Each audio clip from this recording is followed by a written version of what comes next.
قبل ما نبدأ صلى على النبي. وقصتنا النهاردة عن شاب وسيم بس غريب بيدير متجر إضاءة غريب بينجذب ليه أشخاص وأرواح كمان. فيا ترى إيه قصته؟ ده اللي هنعرفه، بس لأول مرة تشوفني اشترك في القناة يا زميلي وما تنساش اللايك والسبسكرايب والشير، ويلا نبدأ. قصتنا بتبدأ مع البنت دي واللي اسمها لي وهي ماشية في الشوارع الضلمة وبتروح عند الباص وبتقعد، في حين ان الشاب ده واللي اسمه كيم هيون بيكون مروح من عمله كل يوم وبيتفاجئ منها قاعدة وبيستغرب منها. فبيعدي يوم وبرضه بينزل في نفس المحطة بيلاقيها، حتى ان راح عرض عليها مساعدة علشان هي مش عارفة رايحة فين، وان يرن على فونها بيفكر في انها مش موافقة علشان ما يتعودش عليها وبيمشي. بس في يوم بينزل بتكون السما بتمطر وليه بتكون قاعدة والمطر بينزل عليها، فبيقرر يروح يحميها منه وناوي يطلب لها تاكسي او اي حاجة توديها المكان اللي هي عايزاه. بس بتفاجئه في انها عايزه تروح البيت معاه، وبالفعل بيكون مطيع وبياخدها لبيته وهو لسه مش عارف اي حاجه عنها خالص ولا عارف هي مين، وبتخلي حتى لما بيوصلها مش بيشغل النور خالص. فبنروح للمشفى مع الشخص اللي بيوصل هناك ده، وده في وقت ما الممرضات شغالين، بس كبرتهم ايوب بتحس في ان في حاجه عدت وبتجيب لهم على عينها، والكل بيلاحظ في ان في حاجه غريبه بتحصل معاهم. وده من وقت ما راحوا عند العنايه المركزه، وده بسبب انهم بيشتغلوا عدد ساعات اكبر من المعتاد، وخصوصا جو هيو، وبتعرفهم في انها اشتغلت لمدة 15 سنة فلازم يهتموا بطعامهم كده وبيروح عشان ياكلوا. وبتقرر كوان انها اللي تهتم باجهزة الفحص لما يخلصوا طعام، وبالفعل بيروحوا وفجأة بتلاقي الشخص ده اللي بيكون مش بيتكلم معاها وعاوز المشرحة وخلاص، بس بيحصل حالة في المريض وبيروحوا يهتموا بيه ومش عارفين امتى الانبوب انفصل، وهي بتعرفهم في انهم لازم يخلوا بالهم من اي حاجة بعد كده، وبتقرر تروح تتكلم معاها اصلا. فبيعدي الوقت مع الشخص ده اللي بيكون نايم وبيعاني من البرد وكمان نباح الكلب اللي بيكون مش عارف ينام منه، وبيروح يصرخ فيه عشان يسكت وبيحاول يتدفى عشان يعرف ينام شوية. فبنروح لمتجر الإضاءة ده مع الشاب الوسيم ده واللي اسمه جون غوون،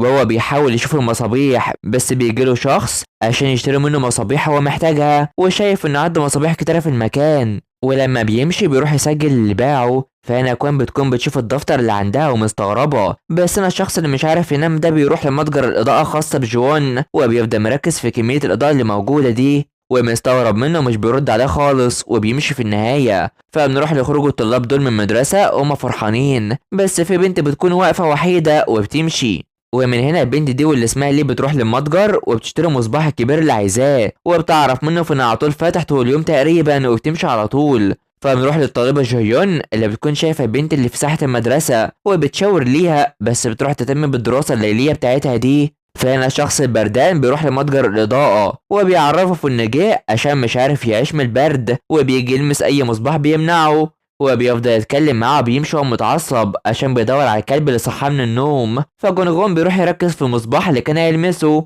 بس السما بتمطر وبتعمل رعد كمان والطلاب بتخاف، وبتبدأ البنت القلبص دي تعرفهم في ان في قصة عن طالبة غريبة في المدرسة بتاعتهم محدش عارف عنها اي حاجة، بس صاحبتها بتنكر اللي حصل وبيلاقوا انها بتظهر معاهم في كل صورهم بس بيكونوا مش عارفينها خالص وبتفضل تخوفهم جدا. فبنروح لجونغون اللي بيكون بيعمل حاجة سخنة عشان يشربها، بس في ست بتجيله وهي متغرقة من المطر وبتركز في المصباح ده وبتروح عشان تلمسه، بس هو بيمنعها من ده، وكل الناس اللي بيدخلوا المتجر ده ناس غريبة وفي حاجة مش مفهومة بخصوصهم خالص وبيخليها تمشي. فالطلاب بيكونوا مروحين وبيهزروا وبيجروا تحت المطر، وبرضه القلبص بتفضل تخوف فيهم وخصوصا في صاحبتها عشان هي بتخاف من اي حاجة، وخصوصا القصص دي وانها شافت شخص ماشي في المكان وبيروح يجروا وبيسيبوا جو لوحدها، بس بتيجي تمشي بتركز في المكان وبتقرر تمشي في المكان الضلمه ده لوحدها وهي خايفه خصوصا انه فعلا مش باين منه اي حاجه ويخوف اي حد ماشي فيه،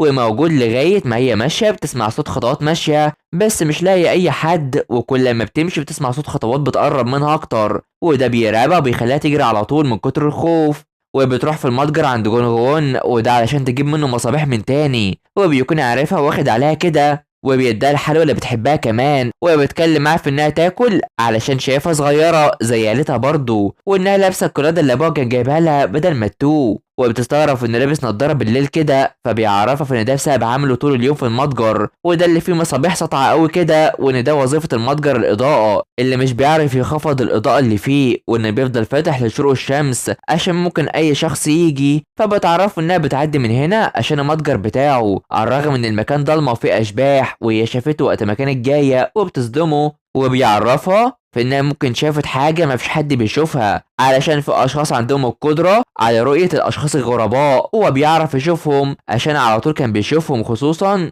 انه كان بيراقب الزبائن على طول، وفي اشخاص منهم عاديين واشخاص غريبين بس مندمجوا مع باقي الناس، ولازم يفضلوا مركزين فيهم علشان يعرفوا وان في اختلاف في الاشخاص دي ممكن يتلاحظوا، ولازم تبص لكل مكان فيه عشان تعرف الاختلاف، ولازم تحذر منهم، ولو شافت شخص فيهم فتعمل نفسها كأنها ما شافتهوش. وبيخلي البنت خايفة كتير أصلا، وبيخليها تمشي، وبيديها مصباح عشان في ضلمة كتيرة بره وبيمشيها، وبيروح يكمل اللي بيعمله، وبيكون هو النور في المكان الضلمة ده كله. فبنروح لكيم هيون اللي بتكون معاها الست دي اللي لسه مش عارفاها وخايف منها كده، وبتروح تنشف المطر اللي عليها، بس بيركز فيها وبياخد المنشفة منها، وبيتصدم وبيخاف جدا عشان هي غريبة عنه، وبيخاف أكتر لما بتفتح الشنطة بتاعتها وهي مركزة فيه، وبيلاقي إن معاها سكاكين كتيرة ومقص، وبتخوفه جدا، بل ان جونغون بيكون شخص غريب هو كمان. فيونجو بتكون مروحه وفجاه بتشوف الست دي واللي راحت عند كام وبترحب بيها، بس بتوقفها وبتدخل للبيت والشنطه اللي معاها فيها دم اصلا. فنروح للبنت دي واللي اسمها يون، وهي بتشوف البيت ده علشان تقعد فيه، والراجل بيحاول يقنعه بيها، وبتروح تتأكد من كل مكان في البيت علشان يكون كويس، وبتيجي تفتح الباب ده بيكون مش بيفتح، وتستخدم كل حاجة إلا الباب ده، وعشان كده الإيجار قليل، وبتقرر في إنها توقع عقد البيت في النهاية بما إن إيجاره قليل.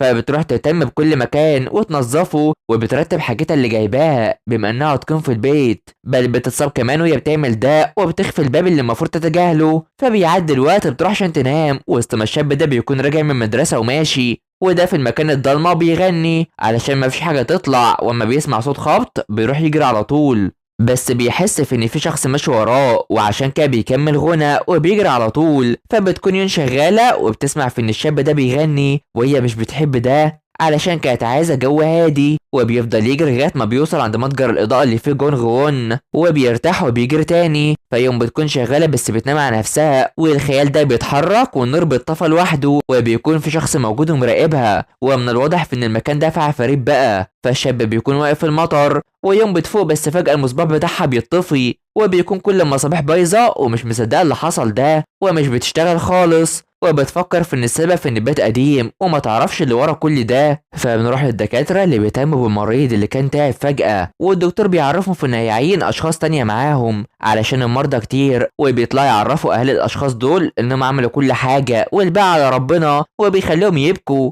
علشان عايزين يعيشوا وسط مكان حاسه ده وحزينه. فبنروح ليون اللي تهتم بنفسها وبتنشف شعرها، بس بتسمع في ان في خبط بره في البيت وبترتبك وبتحاول ما تتمش، وبرضه الشاب وانغ بيكون ماشي وبيغني كعادته علشان ما يخافش. فيوم بتروح تكتب وتشتغل وبتسمع اللي بيغني برضه، وبتكون متضايقه منه، والنور بيفصل عندها كالعاده، بس الباب ده بيفضل منور، وبتستغرب كتير وبتشك فيه، بس بتروح تشوف اللي جواه وبتقرر تفتح الباب ده. فبنروح لكوان اللي بتفتكر بكاء اهل المرضى، وبيكون ده مأثر فيها جدا وبتبكي، بس في ست بتيجي تخبط عليها وبتسألها عن رغبة المريض في العيش، وانه ازاي يعمل كده وهو فاقد الوعي اصلا. فبتعرفها في ان ده محيرها علشان هي دخلت في غيبوبة قبل كده، واتقال نفس الكلام لامها، بس هي فاقت بعدها وما كانتش عارفه ازاي هي فاقت، وان اللي حصل لها ده ما كانش معتمد عليها بس، على الرغم انها ممرضه، وانهم لازم يستنوا، بس هنا النور بيتطفى والباب بيتخبط، وبتصرخ فيها علشان لازم يعملوا حاجه، وبتخلي كوين مرعوبه وبتطمنوا عليها في النهايه.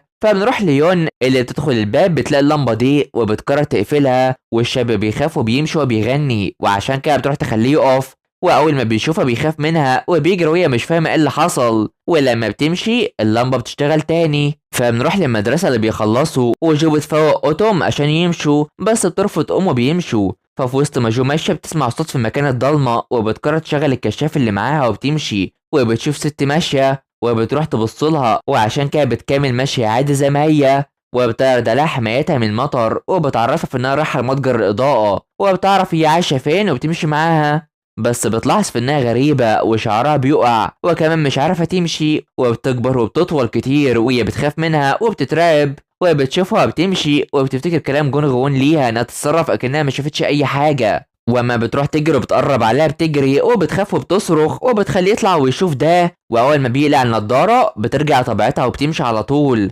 فأوتوم بتكون في المدرسه وبتشوف البنت الغريبه دي وبتترعب منها، فبنروح للشاب ده اللي بيكون خايف وبيقابل البنت اللي قابلت كين في البدايه وبيقرر يمشي معاها وهي بتعرف عنه حاجات. في حين ان يوم بتروح تحاول تشغل الاضاءه علشان تستحمى شويه، بس لما بتخلص بتتصدم ان في شعر كتير مش بتاعها اصلا وبتترعب جدا. وكمان الاوضه الاناره فيها بتتم، فبيعرفها عن ان في شخص كان موجود وشاف ان في شخص كان وراها اصلا، والحاف ان يون بتكون عايشه في البيت واللي بتلاقي في ان في واحده وراها على طول وبتحاول تفسر اللي حصل وان الحاجه دي في البيت معاها وبيحاول تخفى اصلا في الضلمه. فاللي بتكون رايحه لها بس يونغ بيتصدم من ايدها وبيلاقي ان رجله غريبه وبيحاول يهرب وهو مش عارف انهم زي بعض اساسا. فيوم بتحاول تهرب من البيت وهي مرعوبه والشاب بيحاول يهرب برضه، ويوم بتحاول تكسر الباب وهو بيحاول يهرب من المكان وبيطلبوا المساعده هما الاتنين. ومهما يهرب بيرجع لنفس المكان وبتتمنى حد يفتح لها وهو بيبكي وعاوز يخرج وهي كمان، وهما الاتنين بيطلبوا مساعدة أصلا. فالبنت دي واللي اسمها ليه بتوصل المتجر وبتركز فيه جدا، وبعدها المحقق ده بيجي ليه والجزء بيخلص على هنا. فما تنسوش اللايك والاشتراك في القناة وتفعيل الجرس يا حلوين علشان يوصلكوا الجزء الجاي. تابعونا، سلام.